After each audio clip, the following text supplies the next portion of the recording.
Africa for most of us. I mean, sorry, it's afternoon for most of us.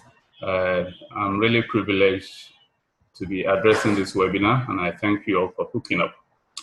The title, of course, is the role of CROs in clinical trials. And I'll first want to take us through how this webinar will pan out. I'll start with the definition, the scope of activities of CROs, a brief history of CROs, the CRO market, how it's presently distributed across different functions. Then I'll get into the meat of the presentation, which is the role of CROs in clinical trials. I'll end up by sharing one or two views about what we can do to bring clinical trials to Africa. There are two very popular definitions, and I attempted to bring them to the fore so that we can, situate this webinar within the proper context. The more popular one is a CRO being a company that supports pharmaceutical companies as a provider of outsourced research services on a contract basis.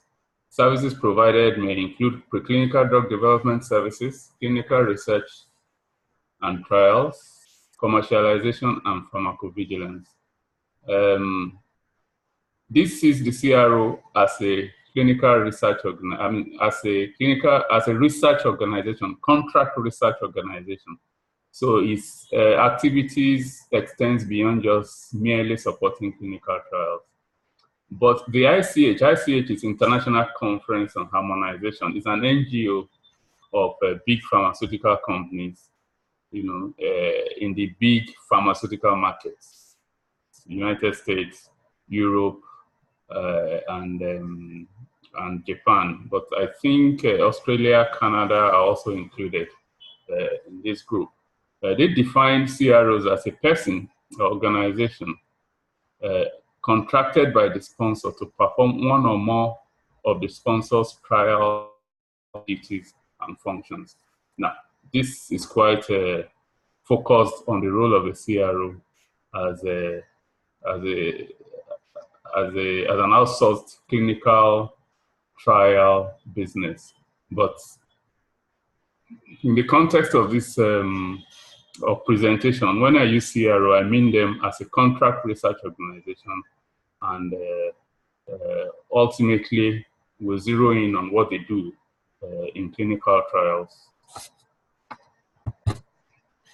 So like I said, a CRO simply performed outsourced services. A business thinks it's too busy or it doesn't have in-house expertise, so it's looking for somebody outside who has the time, who has the expertise, who has the resources to deliver such services. So CRO is not such. The difference is that they are basically focused on research. And outsourcing has been with us forever. We can trace it back to when cathedrals were being built in Europe, and you had skilled craftsmen moving from one town to the other, either providing amazing services or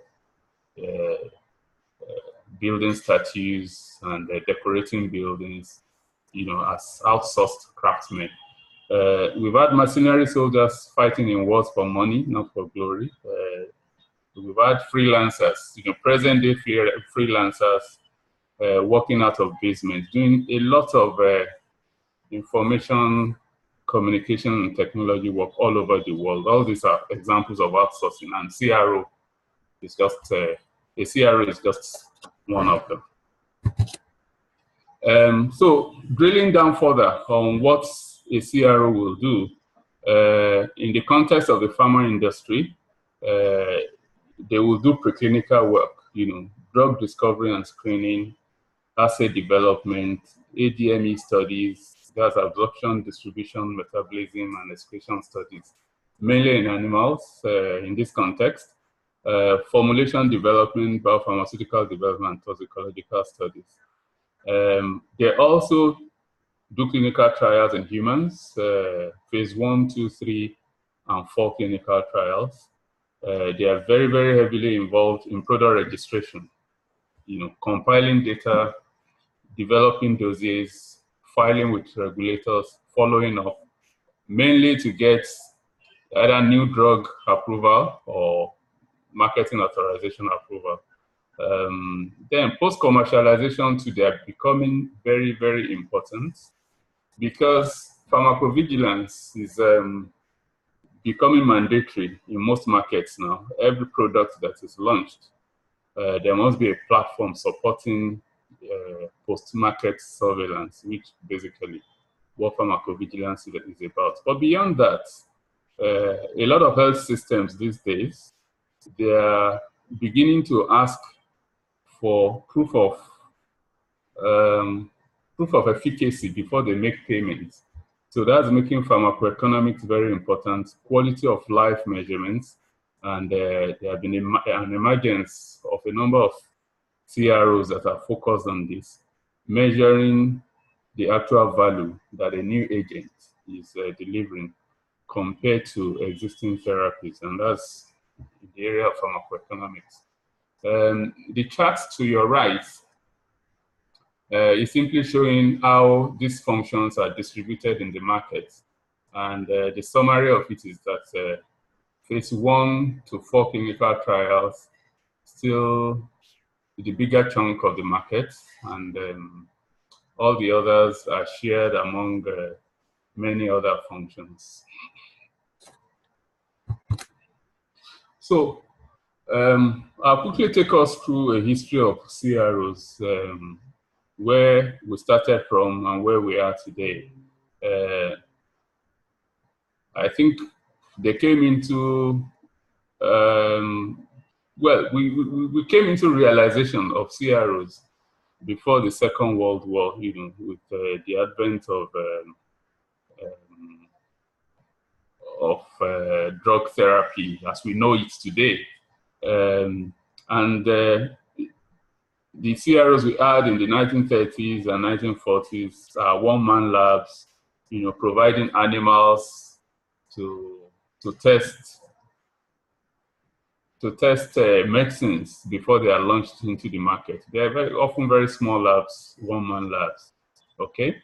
By the 1960s, we all remember the tragedy of thalidomide. It changed the attitude of regulatory agencies and of countries generally to regulation of medicines. They were demanding a lot more, both in terms of preclinical testing and clinical trials. So the small one-man labs we had pre-World War II became bigger, and were providing, a lot more preclinical trial testing, so that we can avoid the tragedy of thalidomide that we witnessed in the 60s. In the 1970s and 80s, this pressure to ensure the safety of drugs also demanded more substantial work in clinical trials, and that saw to the emergence of the very big CROs that we have today, Pointils, PPD, Parexel. They were all established in the 1970s and 80s, and they started with a lot more substantial work in clinical trials, logistics, and data management. The 1990s was the era of globalization. Pharmaceutical companies were no longer local. They were expanding abroad, and that also came with the arrival of a lot of blockbuster drugs. The statins were invented around this time. We had the H2 antagonists, who were the first, $1 billion drugs in the market. And that expanded the capacity of these pharmaceutical companies to launch abroad and roll out in several countries at the same time. Because of that, CROs had to follow, because for you to roll out and file marketing authorization in several countries, you needed somebody, to help you with the documentation, with the filing, with the trials, and the rest of them. And CROs were handy. And in the 90s, CROs followed suit with the pharmaceutical companies and also expanded abroad, did a lot of mergers and acquisitions, and became much bigger. At the turn of the century, the late 1990s, the human genome was subsequently fully sequenced, and this brought insight into the genetic basis of diseases. This broadened the scope of therapy to areas of diseases that we didn't know about. And because of that, regulatory agencies and even companies were caught flat-footed. The system does not know how to regulate these products. They didn't know how to control them for quality and the rest of it.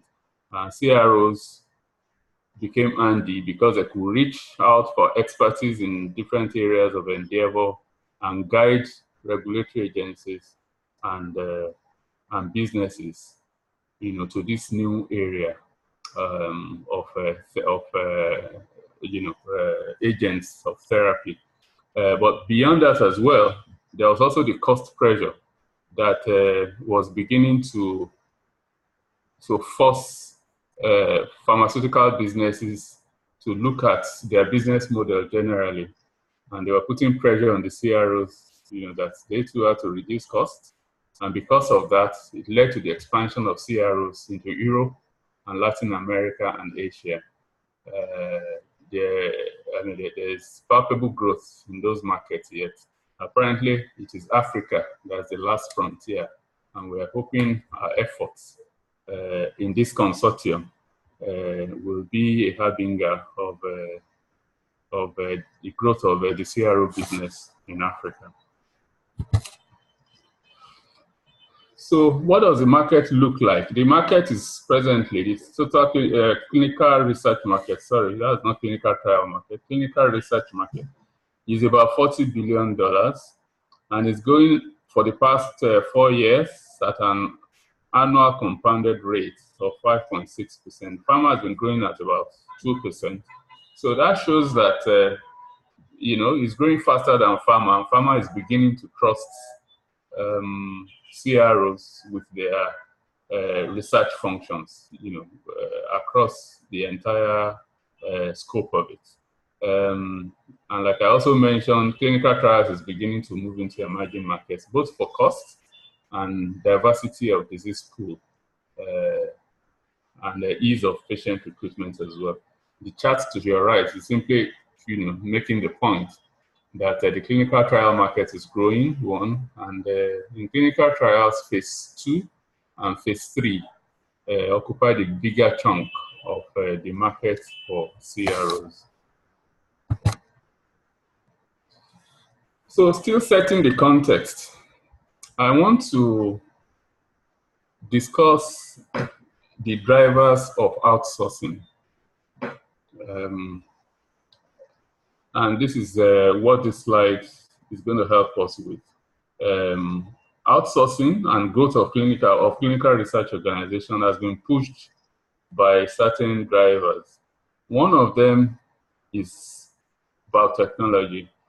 Like I mentioned earlier, at the turn of the century, the human genome was fully sequenced, and that brought to fore better knowledge of the genetic basis of diseases, and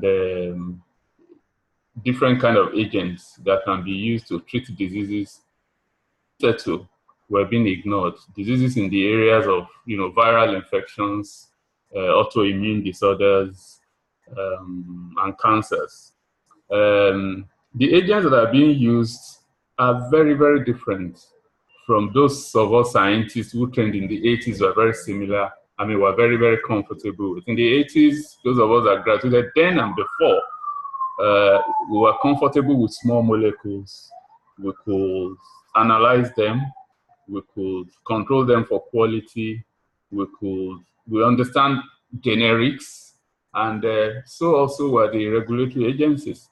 But biotechnology brought into the market different kind of molecules, the big molecules. We're talking about proteins and polypeptides.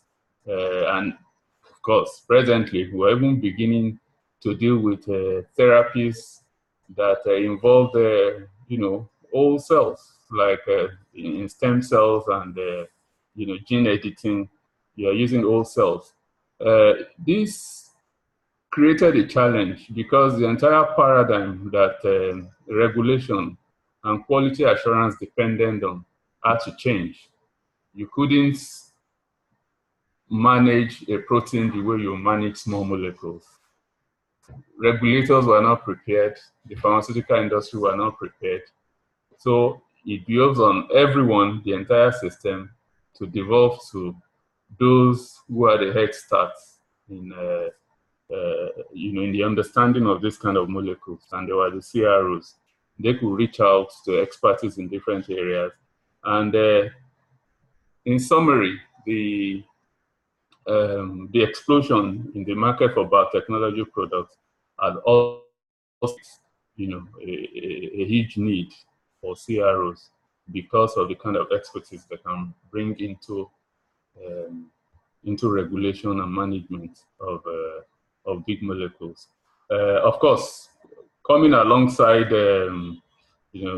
therapeutic agents that are of genetic origin was also precision medicine. DNA profiling became possible.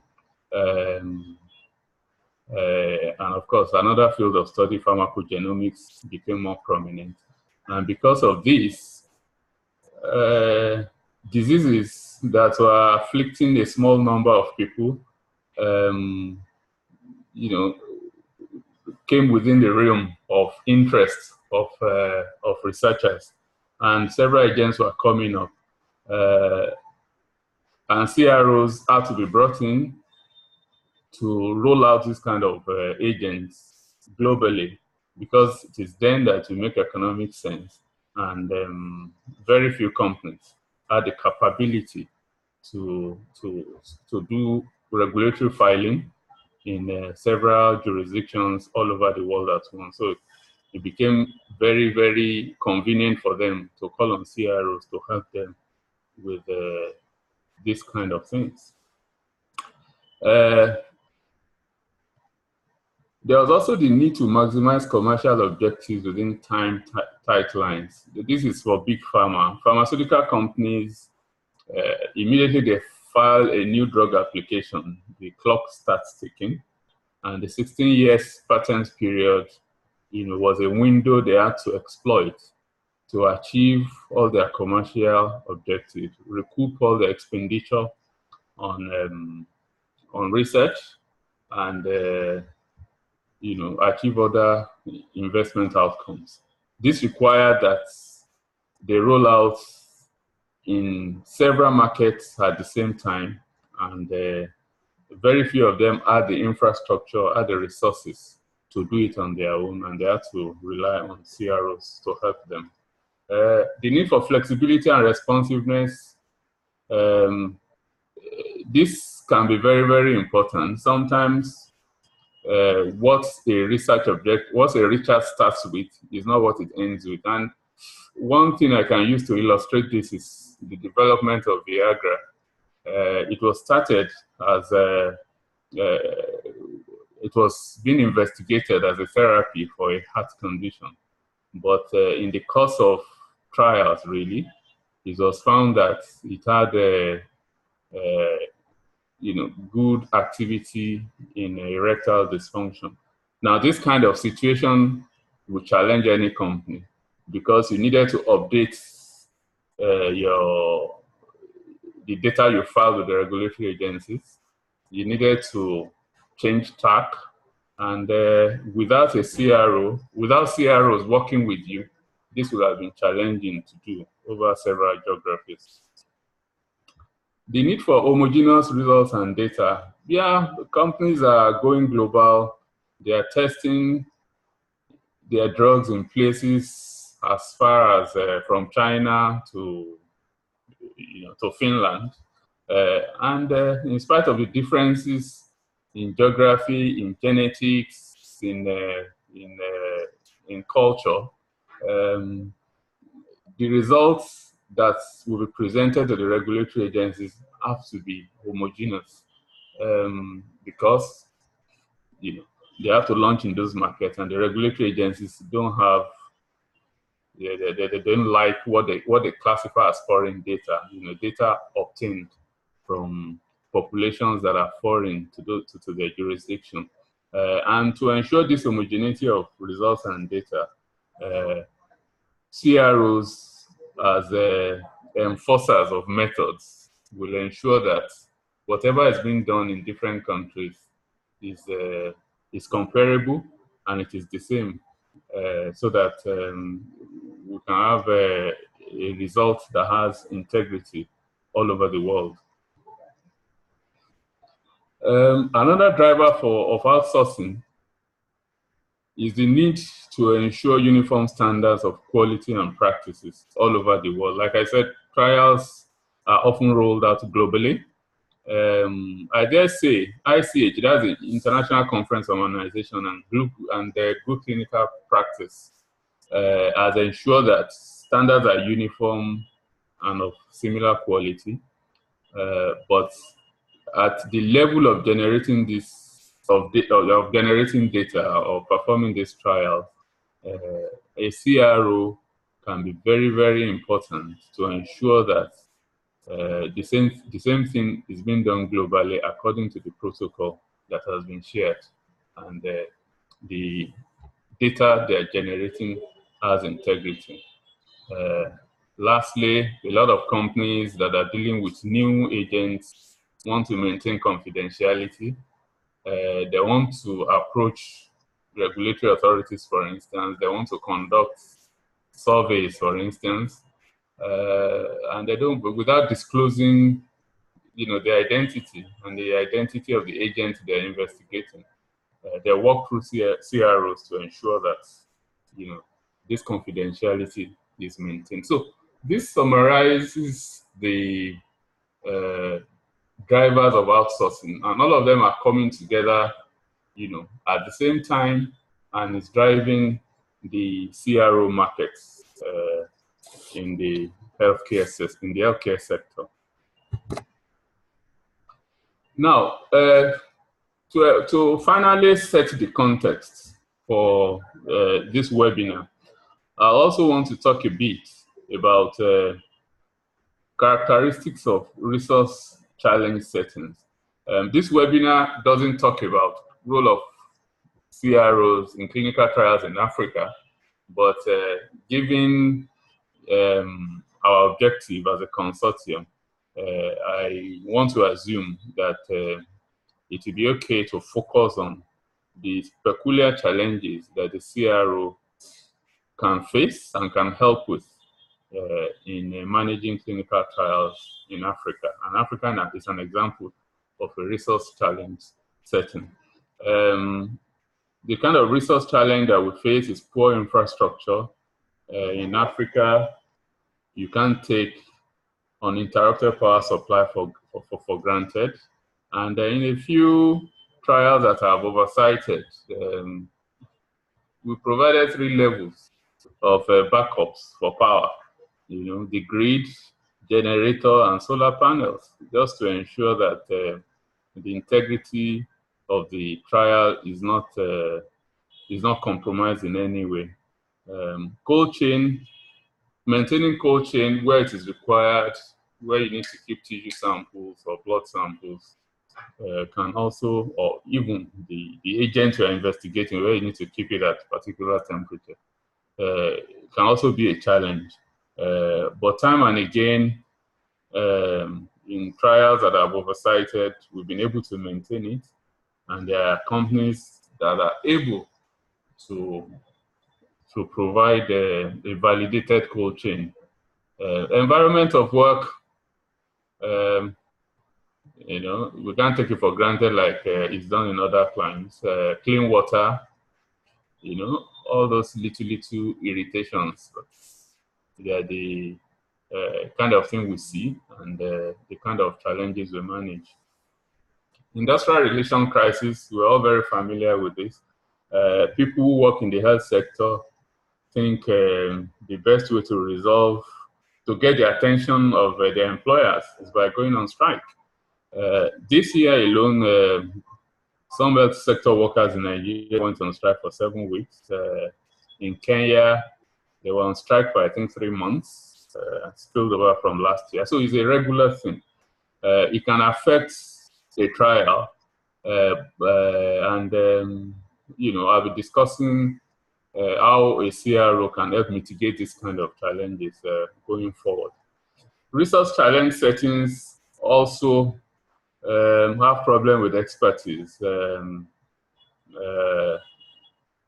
There is quite a lot of specialization these days, and is not extending to Africa yet, you know, either by reason of practice or education.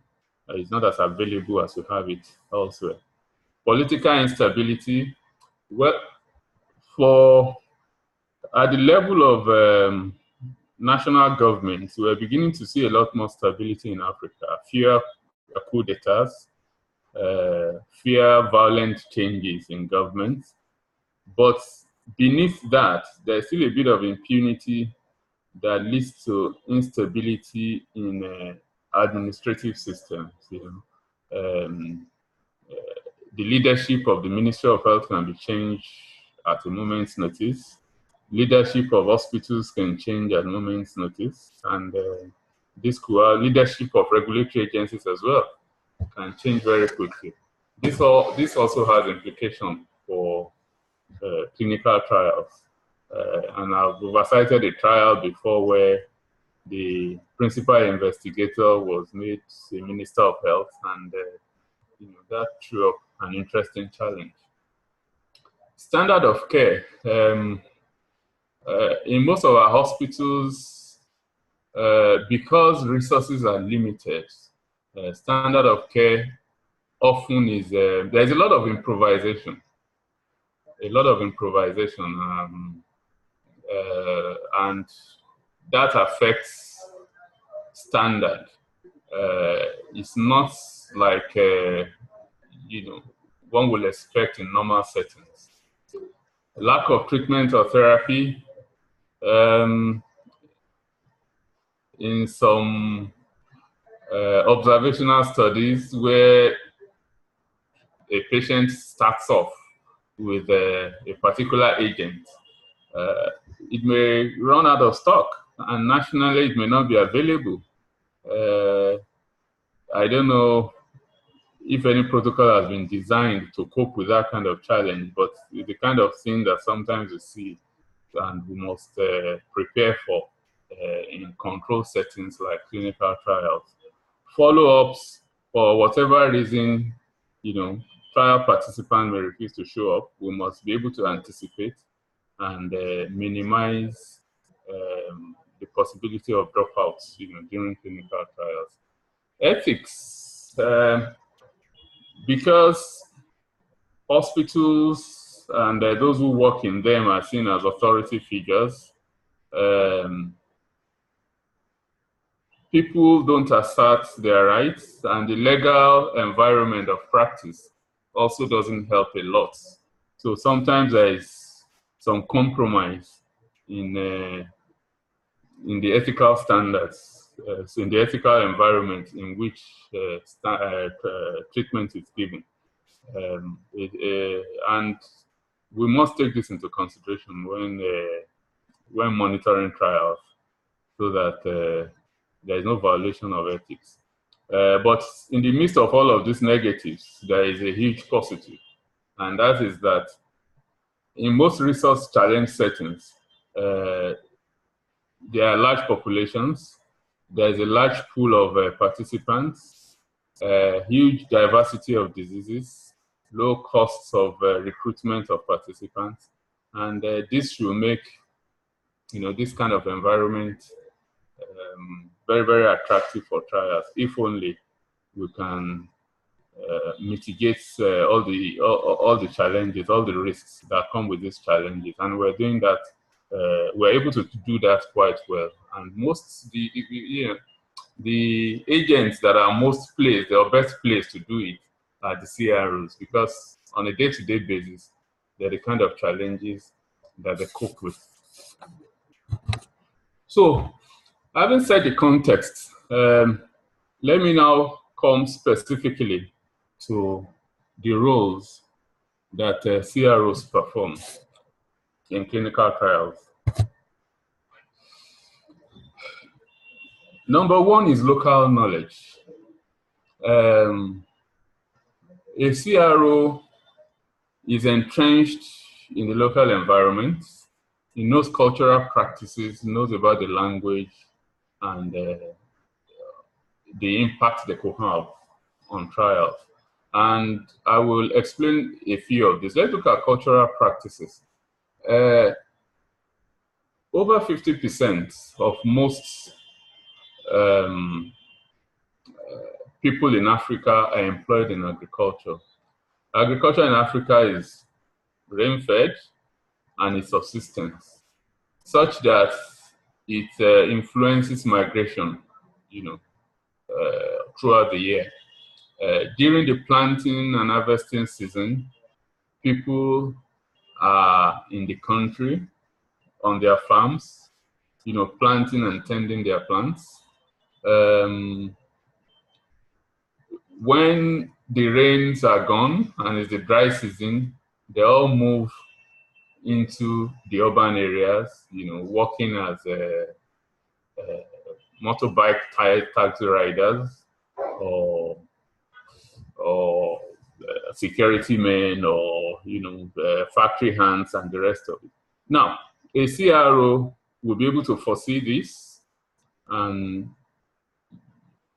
shape the trial such that it will avoid a situation where a trial participant will drop out because he needs to tend to his farm or for whatever reason.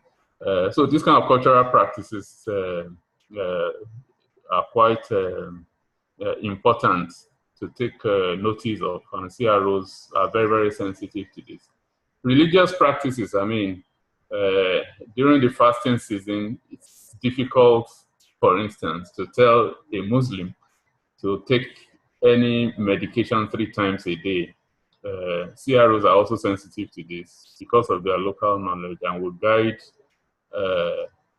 any sponsor appropriately. Fear of authority figures, I've discussed this before. This is very important when it comes to getting consent from prospective participants. And the CRO will be able to mitigate this by ensuring that between the investigator and the participant, there's also a third person that can assure the prospective participant that, look, this is the situation, you are free to be part of this, you are free to drop out, these are the risks, these are the benefits, this is not being forced on you, so take a decision. So these are key, and the CROs will ensure this. Language. In Nigeria, there are more than 250 languages spoken.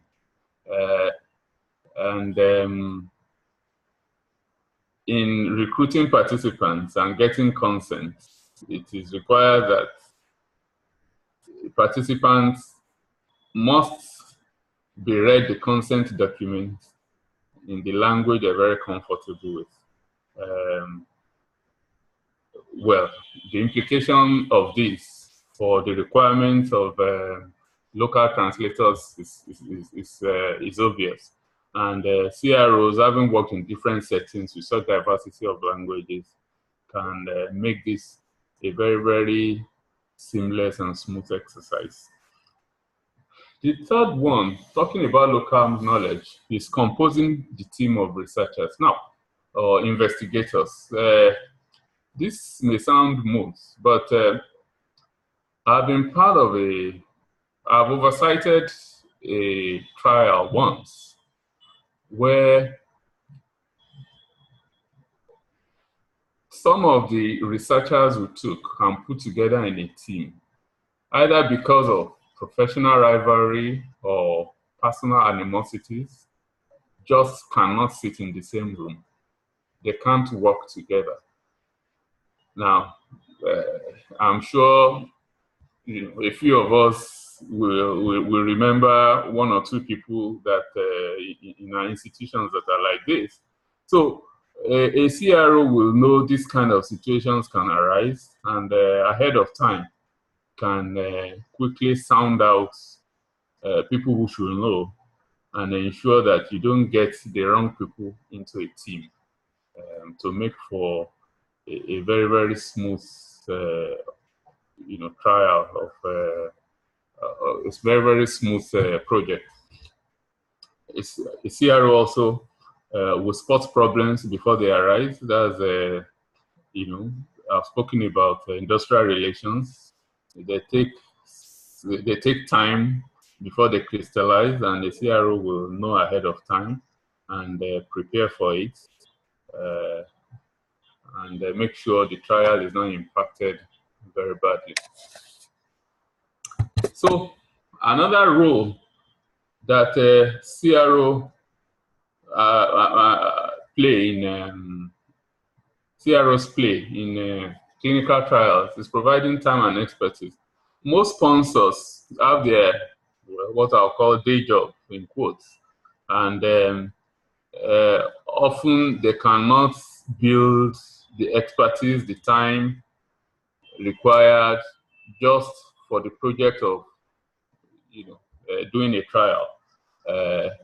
So CROs are there to take that off them. They provide the time, they provide the expertise, and whether you want to roll out in different geographies or interface with different regulatory agencies, they are there, they have the time, they have people on ground, and it's something they do day in, day out, and it helps the project. And in saving time, I've mentioned rolling out in different geographies, they make it easy. Expertise in different therapeutic areas. If it's a challenge, they know they have a database of people they can reach out to help with any project. In case of any changes, in the course of the trial, there are new developments. They can help with timely updates of registration documents, both with the regulatory agencies, with participants, with IRBs. They make that seamless. Another area of expertise that is beginning to pop up is technology. And this manifests in the area of data collection and monitoring. In the area of data collection, of course, everything is leveraging ICT now. Most of the investigators will need to collect data using some sort of software or the other. Often that is easy, but also a CRO can advise on the choice of software to use between a web-based software and a software that you can use offline. The difference in performance can be quite severe if it's not pointed out early enough. So CROs can guide in that respect. Now, talking about wearable devices, now there are devices that people use on a day-to-day basis that measure, vital statistics like blood pressure, like blood glucose, pulse rates, activity level, and sometimes in trials, these are the kind of metrics that you're also measuring. And the capacity to integrate this kind of devices into trials, validate them and ensure that they are reliable, and can be used to track either the efficacy or safety of new agents, is obvious. So we're seeing CROs that are focusing on the use of technology in clinical trials, and so it's one of the things that a CRO can do for a sponsor as well. Legal and regulatory environments. For most of us, for most countries, these are becoming very, very similar. In Europe, in the US, like I mentioned earlier, International Conference on Harmonization is trying to force a harmonization of regulation, at least among the what we will call the G8 countries. In Africa as well, just 2 weeks ago, there were serious discussions about an African medicine agency that will ensure that regulation all over Africa is harmonized, and new drug application and marketing authorization can be done at the same time in all African countries. But as it is today, there are subtle differences. A CRO will point it out. There are regulatory peculiarities. There are even ambiguities, and CROs, being the people on ground, can easily pick this, resolve it before we formally approach the regulatory agencies and file applications. This saves time. A CRO is also an ethics policeman. By that I mean, the role of the CRO is not limited to just carrying out the instructions of the sponsor. It's also about protecting the patient. It's also about the first line of regulation for the country, really, because the reputation of a CRO is built on ensuring that you deliver your project without any incidents, without any untoward incidents. And if you can see things ahead of time, and if during your monitoring you can enforce protocols and and enforce the laws, enforce the regulations, you are playing the role as it is of an ethics policeman, and that pays off, positively for everybody. Both the sponsor, it saves them a lot of grief. The regulator, they come to trust you and they have less to worry about. And the patient, or the participant in this case, ultimately benefits, and the society at large, benefits from ensuring this adherence to ethics. In illustrating this, I want to take us back to 1992, when Pfizer in Nigeria was trialing, I think, etrafloxacin. I'm not sure I got the name right now. It went very bad, and what Pfizer was accused of was that, one, they did not get ethics committee approval. Two, they did not get, there was no evidence that they got consent of the patient. And three, that they used suboptimal dose of the comparator drug. The case never went to trial, so one wouldn't know if, or the judge did not pronounce Pfizer guilty. But on the basis of those allegations alone, I can say that such a thing would not have happened if there was a CRO oversighting everything, because they will have foreseen ahead of time that, look, this is not the way to go with the trial. And seriously speaking, it wouldn't have cost anybody anything to ensure adherence, with those simple steps. So these are the kind of protection that the sponsor gets when it uses a CRO, and the community at large benefits from it, like I mentioned earlier. Monitoring, that's a huge role of a CRO. The monthly visits of the trial monitors to the investigators is very, very important. That's where they compare their activities to the protocol. That's where they check the fidelity of and integrity of data that have been collected.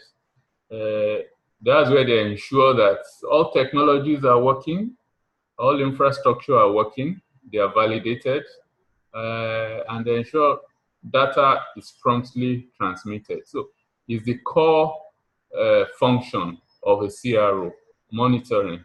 And I will enjoin any sponsor that if you're not going to use a CRO for anything at all, use them for monitoring, because they'll be protecting you, they'll be protecting the patients, and the regulator will be happy with the trial. Infrastructure, maybe in most other climes, this is not a function for CROs to do, but in Africa, like I said earlier in a previous slide, we're resource challenged, and things that you take for granted in other climes, you know, the CRO will help to ensure that they work seamlessly. Accessibility of participants to trial sites, you may want to ensure that, you know, by tying compensation to whatever kind of behavior that you want, and one of them will be showing up at trial site. Power supply, I've mentioned that you may need to have several levels of backup to ensure that things work. Clean water, communication. Thank God there's a lot of mobile phones now, but you may want to ensure that the mobile phone have airtime constantly, so that there will be two-way communication between the investigators and the participant. Cold chain, if it's required, a CRO knows where to turn to ensure that you know, we get the best kind of support for cold chain. So that's that summarizes what I'll say are the roles that a CRO will be expected to perform in a clinical trial. And talking about infrastructure, I'll just quickly go through 2 slides in 2 minutes, showing the kind of initiatives that have come into overcoming infrastructure. Not specifically in clinical trials, but they could be useful to clinical trials. And one of them is a company in Lagos called Life Bank Nigeria. They distribute blood, you know, to serve 20 million residents, matching people who need blood with those with the right type of blood that they need. They rely on motorbikes and cooler packs, and they're able to get blood to whoever needs it within 55 minutes. A protocol may demand this kind of strict standard, and this is a kind of infrastructure that can be leveraged to ensure that it meets the demands of a protocol. Another one that is interesting that I think I should share is in East Africa. Most of us could have heard of Zipline. This one uses drones to deliver medical supplies.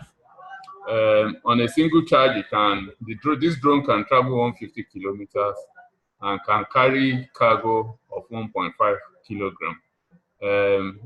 They've been trialing it in Rwanda since 2016, and it's been so successful that Tanzania this year hopes to adopt it. They want to be doing 2,000 deliveries per day, servicing 1,000 hospitals and the entire population of 10 million in the country. So basically, if you look hard enough, you will see initiatives that can overcome whatever limitation you think you could have in the demands of a trial.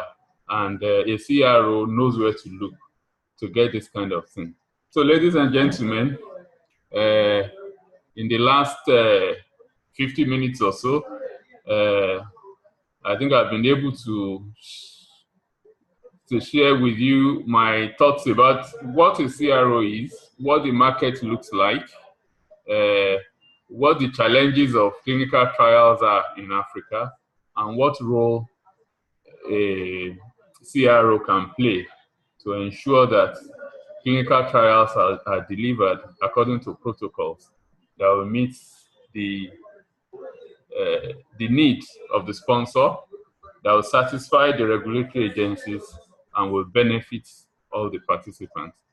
Thank you very much. But like I said, I want to quickly share 2 slides, regarding my thinking about clinical trial, bringing clinical trials to Africa. I think it's all about the economics, really.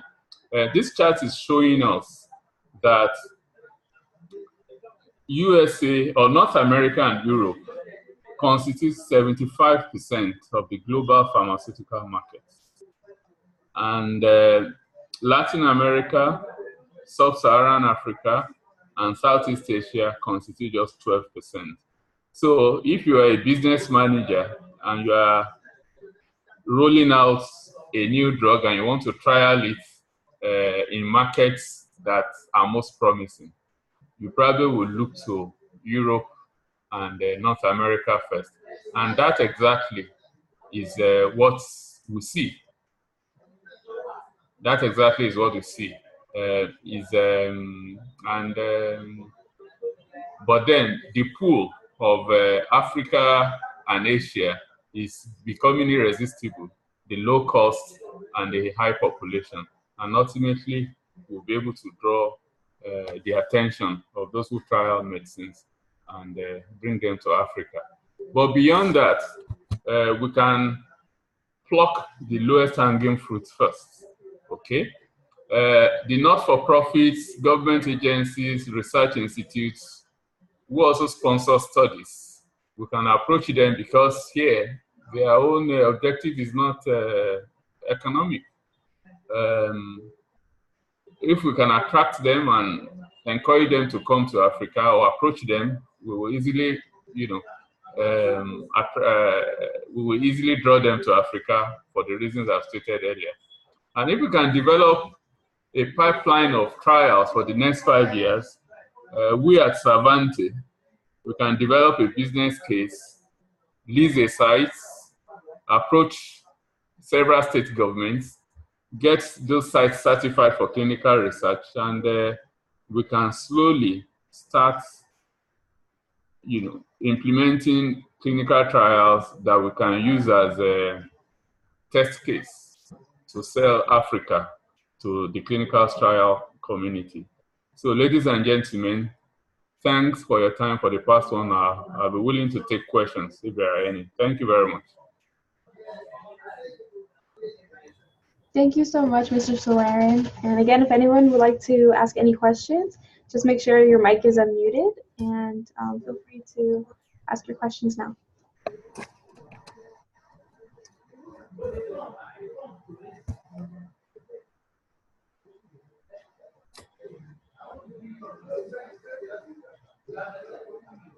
Hello? Universities as CROs. Could you comment on that? Do you know of some universities that essentially are functioning as CROs on the African continent?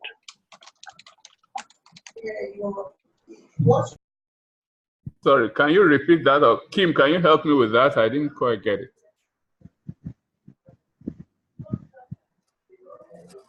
I think the first part of the question cut off. Can whoever was asking please repeat their question? Yes, please. This is Sam, and thank you very much for this wonderful talk. I was just wondering whether you could comment about universities in Africa essentially acting or having the opportunity to act as CROs. Well, a few are putting themselves out as being able to conduct trials. But seriously, I think they don't have the capacity to deliver on trials end to end, more so if it is, multi-site. Okay. There is the interface with the regulators, which can be very, very time consuming. And, I don't think academics really have the patience to deal with regulators. They don't, to be quite honest.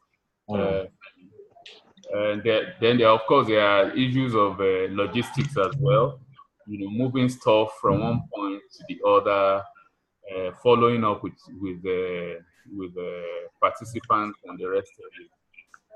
Yeah, and apart from that, I wanted to say, first of all, I wanted to thank Mr. Sholari for such an outstanding presentation. But that's not the job of the academics. And I think we have to be, for us to be very successful, so especially in the United States, we need to learn and be the experts in our lane and reach across the aisle to be able to work effectively with the others. I think what the CROs offer is so unique and is so outstanding, and I think it's going to be the only way that Africa is going to be believed that we will be able to provide outstanding clinical trials, because the CRO, you have to remember, they are independent of the academic institutions. So you don't want academic institutions in that realm. You just want them to be doing the science. That's what academic institutions are supposed to do. So the CROs, they offer another layer of quality assurance to be able to make sure that we are doing the best that we need to do in the area of clinical trials. And then you can think about it too. Imagine having a CRO in an academic institution, and that academic institution is going to be evaluating or observing or doing something for another academic institution. There's going to be a really issue of trust with that. So it is very important that CROs really are independent of academic institutions. Thank you very much for that, Folake. Yeah, I think it summarizes it, and there is such the issue of conflicts of interest as well at a point. Right. I agree. I agree entirely with the need to separate the CROs from academic institutions. But I think my point was, if you just look at the roles of CROs, I was just wondering whether academic institutions are not well positioned to take on some of those roles, mostly because they have the manpower, they have long-term established institutions, but the African universities sometimes don't have business offices that would allow them to take on those roles. And if they establish those, then they might be able to provide some of that function as well.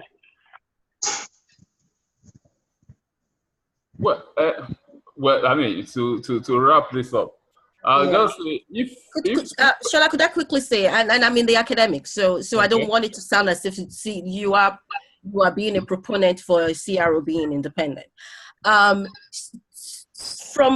been in academia for about 30 years now, and I just think that sometimes, especially in low resource countries, taking on something that looks like opportunity and that we feel might be positioned, instead of us being great in what we are supposed to be great in, I think sometimes we step on ourselves.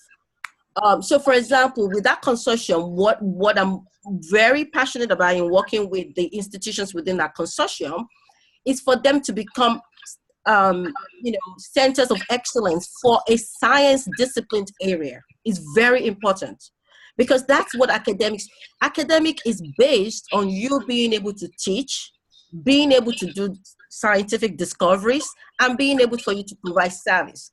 Now, there might be another side of the academics if it's a foundation and that foundation is doing something that is separate. I understand that, but I think we need to focus on that. And this is one of the reasons why I actually really asked Shola to join a consortium, because even with us having a consortium and with us having partnership basically all over the world and all the resources that we have within us, having a CRO locally to ensure that you don't fall into a pit is very important. When you are in a world of clinical trials, you cannot make a mistake. The mistake that Pfizer made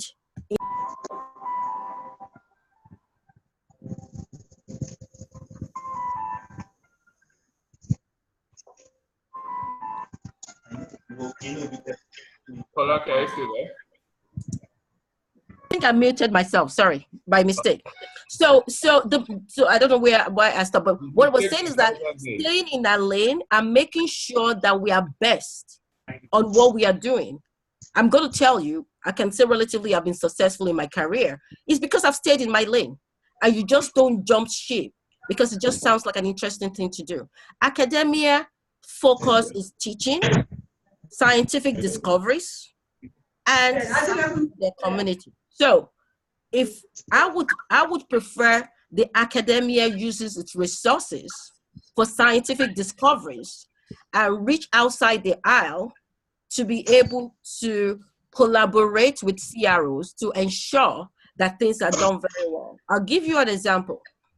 The problem that happened with Pfizer in Nigeria several years ago is still a problem for Nigeria today.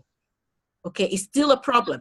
A lot of pharmaceutical companies are afraid to come and do any clinical trials in Nigeria because everybody can Google that and see what happened with the Nigerian issue on Pfizer. So clinical trials is not something that we can afford to make a mistake. Now, Nigeria is now, and Africa, and is now on the step back of saying we are ready for clinical trials. We will do it right. We will not make a mistake. For you to do that, stay in your lane. Just know what you are best at and reach down the aisle to collaborate with people that are best at what they do. This is one of the reasons why I invited Shola to join our consortium, because despite the fact that our consortium has a lot of resources, what he does is uniquely different, and it will give me peace of mind. And it will give our consortium members peace of mind to say, we have somebody whose sole purpose is to make sure that there are no errors. Because errors made in clinical trials, they are devastating. Not only humanly devastating that it could lead to death, it could ruin institutions. And, I can tell you from my institution, and all our consortium investigators know, when we are working on a research project, it's like a nightmare. We go through so many steps. And if we make a single mistake, it's a huge problem. So I understand what you're saying, that, academia has this, and I wish academia would just focus on what they want to do. Just focus on scientific discoveries. That's what academia is supposed to be doing. And let the people who are able to do the, provide the support services, let them provide the support services. And that way we are better off. That's the system that works, and that's the system that gives us the best quality. It doesn't mean that it can't happen. I'm just saying we need to use the best. Right now, a lot of investigators, a lot of organizations, a lot of pharmaceutical companies, they are watching. They just want something that proves to them that it is okay. It is okay to do research in Africa. They are going to be successful. They are ready. And mistakes are not going to be made. We cannot afford to cut corners. It has to be the top. It has to be the top. And another thing that I wanted to follow up also with your talk is, how is your CRO positioned to collaborate with CROs that might be outside the country? So for example, if US is coming with a study to the United States, to Nigeria, and the study group in the US is already collaborating with an international CRO to assist with what they are doing. Do you have a platform for collaborating with international CROs? Can you talk a little bit about that? Maybe I missed that at the beginning because sorry, I joined late. I had a conflict, but I wanted you to talk a little bit about that. Well, I didn't really. I mean, our CRO, our consultancy has been in existence for 7 years, and basically, what we do practically on a project-by-project basis is collaboration, and we have a company in Europe, for instance, that has a project, and they contact us, and we collaborate and deliver it. There is a document that we use that guide us. But I must say, like I said in a previous discussion, that clinical research hasn't been a very, very active area for us. But in the area of product registration, in the area of, in some extent, product development, we've done quite a lot of work, and we've collaborated with companies abroad.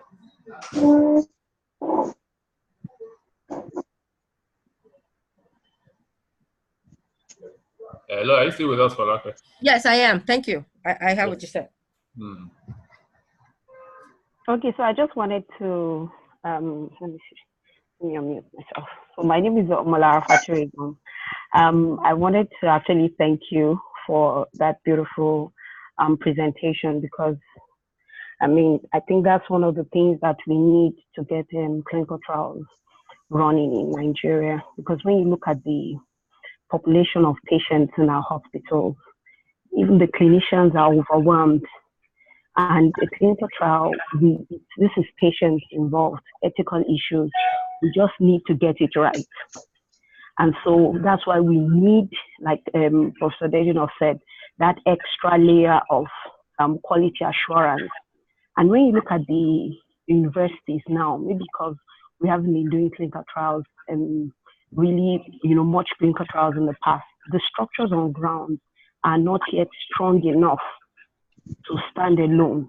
When it comes to even the grant administration, the coordination, and even monitoring, we don't have strong structures on ground yet. So if we adopt this model of the CROs, I think it would help us get to that kind of achieve success when it comes to clinical trials. So I wanted to ask you that with your organization, have you been involved in like phase 1 trials for any oncology products in Nigeria? Yeah. The trial we're currently putting together is for it's for anti-infective, basically in women, for a company that operates out of Spain. It's the only one we're actively working on presently. We've never done anything in oncology.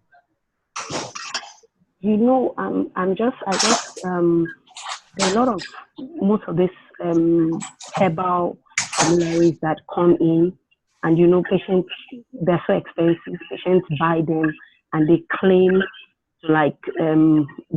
to be more effective than orthodox medicine.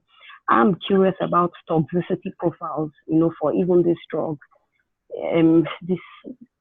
Drugs that are coming in, is there really a middle ground? If you say it really does what it's supposed to do, before they get things like NAFDAC registration, there should be at least toxicity trials and maybe phase 1 clinical trials to actually support their claim.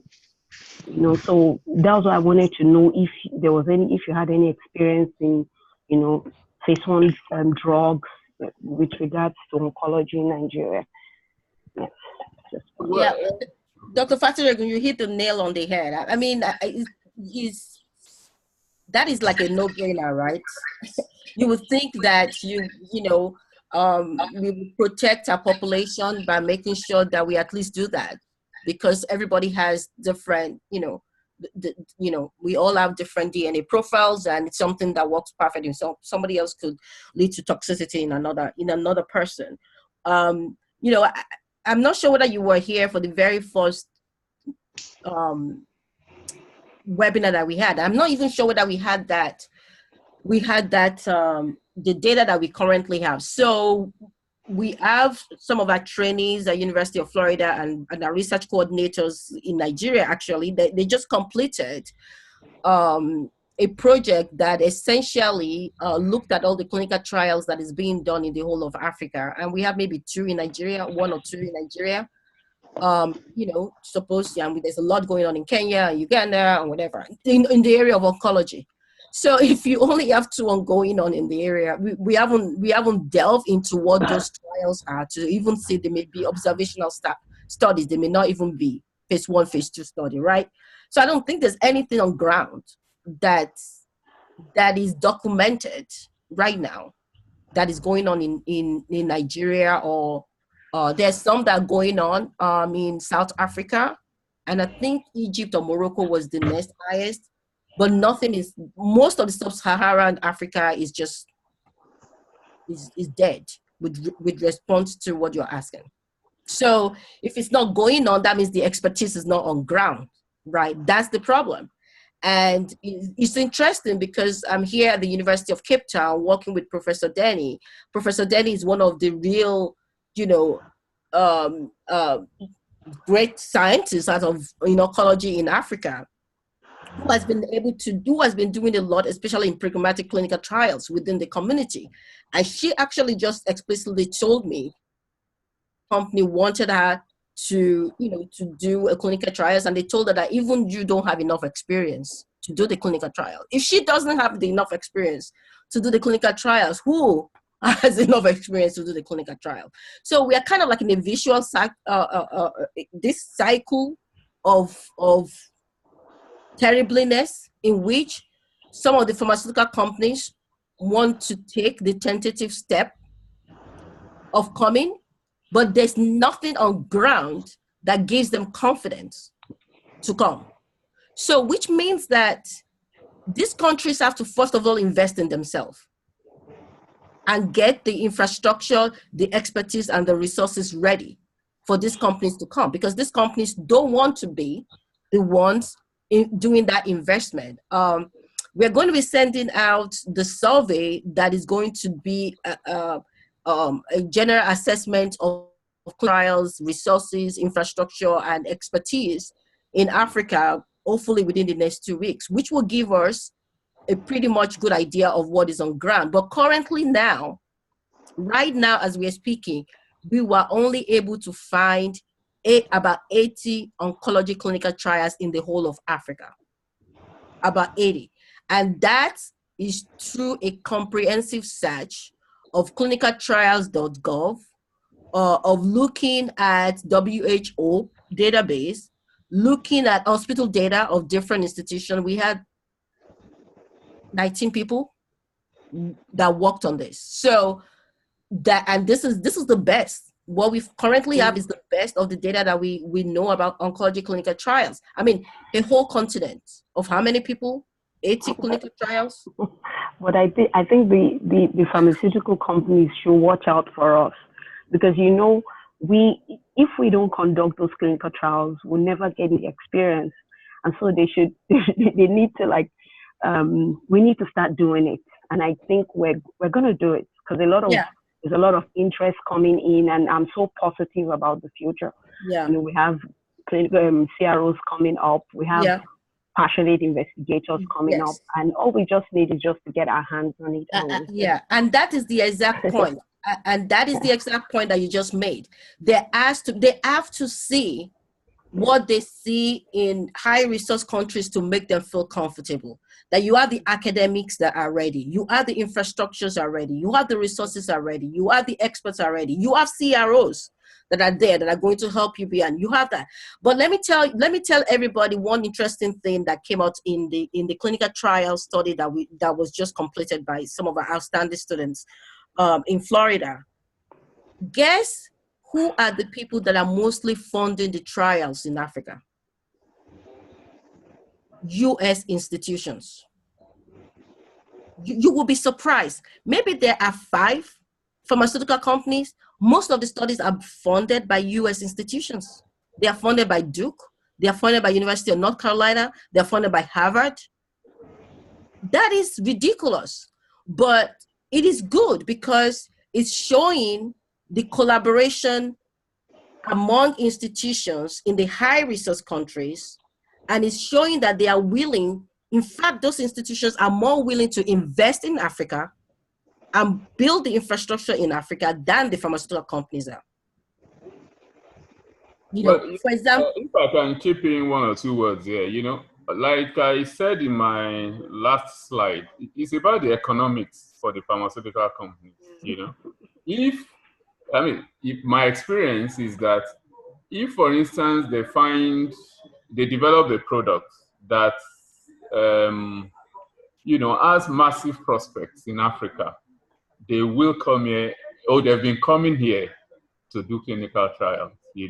GSK, for instance, I think they did a trial on bronchopneumonia infection in children. They just finished it. They did another one on cervical cancer. They did in malaria.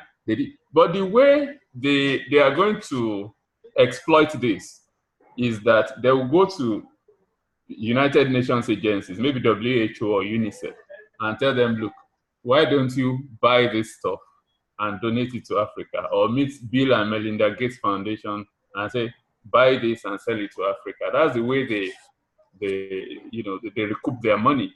But if it is diseases like cancer that are not likely to get into immunization programs and the rest of it, they won't come here to do it, because how many people will be able to afford the amount of money they charge these days for medicines? So it's about the economics, and we should look at all these not-for-profit institutions, like you mentioned, the universities, the donor agencies, United Nations agencies, and start with them. If we start with them, then slowly we'll build a portfolio of. I agree with you that it's all about the economics, but I'm going to tell you the economics is also in Africa. Okay. The economics is going to be in Africa. I mean, Africa used to be infectious diseases. Now people are living longer. Now cancer is like a train, for example, in the area of oncology that is driving down. Look at the population. By 2030, the population of Nigeria is going to equal the population of United States. Africa is the second largest population, the second largest population of all the continents in the whole world. The only thing that is above it is Asia, right? So I think they're getting away with it because the African government are letting them get away with it. If NAFDAC say you can't come in here without proving that this works in my population, they're going to do it. They're going to do it. They don't have any choice. These people are making a lot of money in Africa, but a lot of people are not making enough noise. And the government is not seizing on the opportunity, because what the government doesn't understand is that just if NAFDAC takes a position today, which NAFDAC can do, Nigeria is the most populous Black country in the whole world, right? If NAFDAC say, you know what, we have seen that some of these are failing in our population, and we want to make sure that these therapies are not going to fail in our population. So when you come here with your drug, don't just come and dump it down and try to do phase 4 trials, post-marketing surveillance. We want you to prove that it works in us, right? If NAFDAC takes that stance, they don't have any choice. They're going to have to do it. But you know what it does when they do it? Not only is there better health outcomes, it also improves the standards and the discoveries at the institutions in this country. If Nigeria takes that stand, you can imagine if it works, other countries would take the same stance. Mm-hmm. That's the problem. We are not empowering ourselves to be able to do that. I totally agree with what I totally agree with you. For example, like a drug like Herceptin for cancer patients, there's a fund which is called the Tertiary Drugs Fund in Nigeria that patients can access. A few patients can access. Now, for the past few years, it's been Herceptin that's been funded. Now there's a new company, which is Mylan, comes into the country with the same drug, a generic version, and it costs just a third of what Roche was selling before. So now they are forced to crash their price, and it increases access to patients. But if we don't start running clinical trials, if NAFDAC doesn't like put a foot down and say this drug has to go like this and all that, and when generic versions come in, it makes all these monoclonal antibodies more accessible to our patients in Nigeria. So even if they're looking at the the benefits on this other side, we would come in, and try to dictate how things should go, for the benefit of the patients and the like. Let me correct an impression though. Guidelines of NAFDA requires that any new agent that is coming into Nigeria must be trialed. Okay. The only exception is if you can prove that this is an orphan drug. Orphan being that it's the disease you're using it to treat is affecting a small number of people. Or the commercial prospect is such that only a limited number will be able to benefit. But largely, the standard rule with NAFDAC is that if it is a new agent and it's coming into this market, it must be trialed. And I must say, most of these multinational companies, they're doing trials. Where? Okay, so where are they doing the trials? Okay, I just need to, Dr. Martin, just hold on. Where are they doing the trials, and why is it not being documented? We just did a study that there's no trial anywhere. I will send you a list. I'll send you a list. So are you saying that? They're not doing the trials. I can tell you that right now. No, I'll send you a list. Promise. Are you saying that like a drug like Herceptin got registered based on it being an orphan drug, or maybe because it has FDA approval already, or maybe approvals from other? It's not based on FDA approval. I don't have information of us on Herceptin, but I can find out and get back to you. Please do, yes. Because some of them come in and they're so expensive, but I'm so excited because generics are coming in and kind of really crashing the prices, and we have patients having better access. Then some of those drugs, the way the genetics is going to affect the way most of these drugs work in Africans as compared to clinical trials that we quote from the international scene.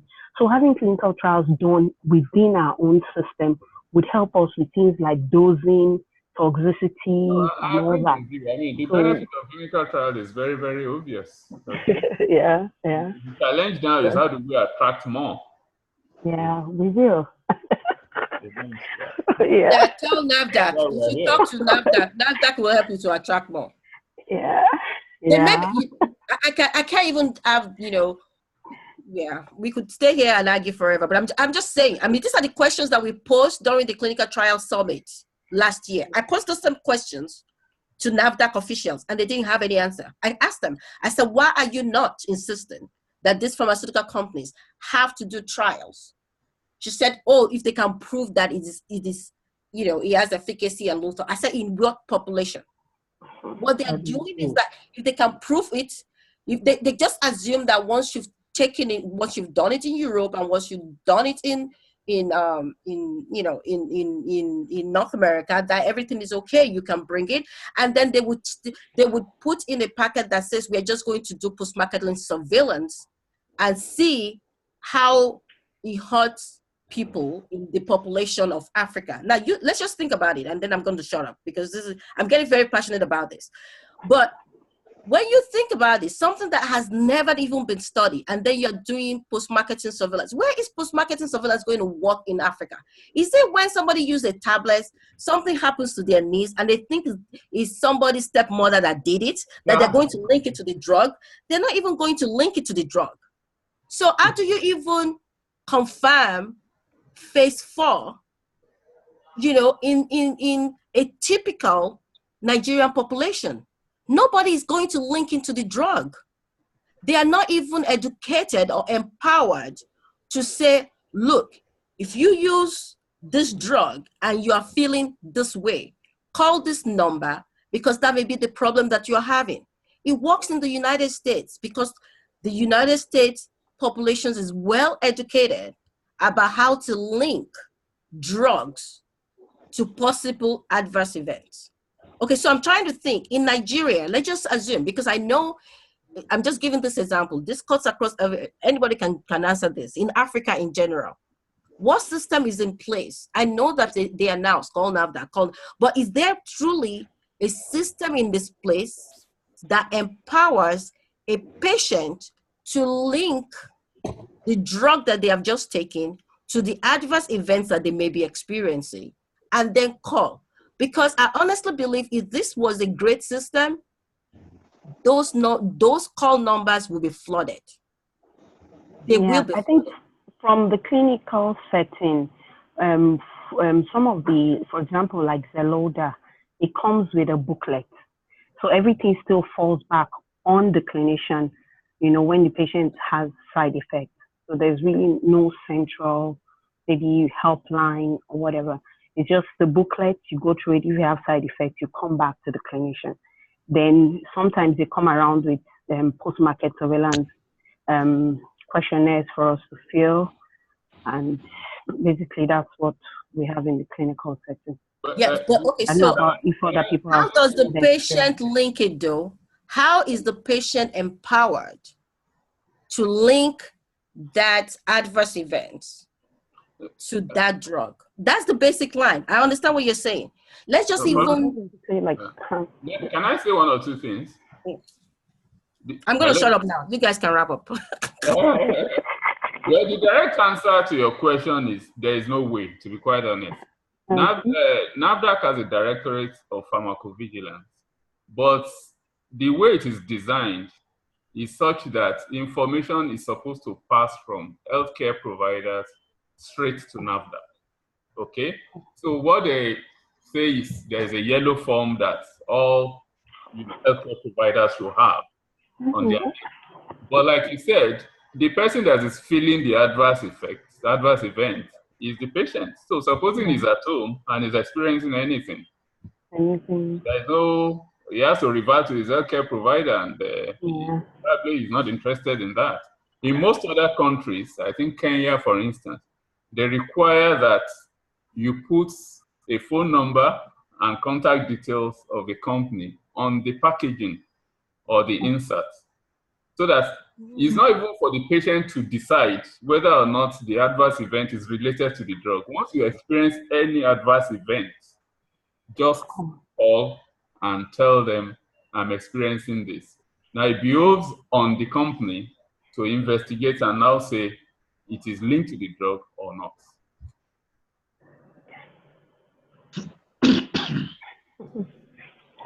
I hope that helps. Greatly. Yeah. Thanks. So we can thank you very much, everybody. I'm most grateful for the opportunity. Thank you. Thank you. And Thank you. Tune in again next week, July 6th. We'll hear from a patient advocate on advocacy in clinical trials. Thank you so much.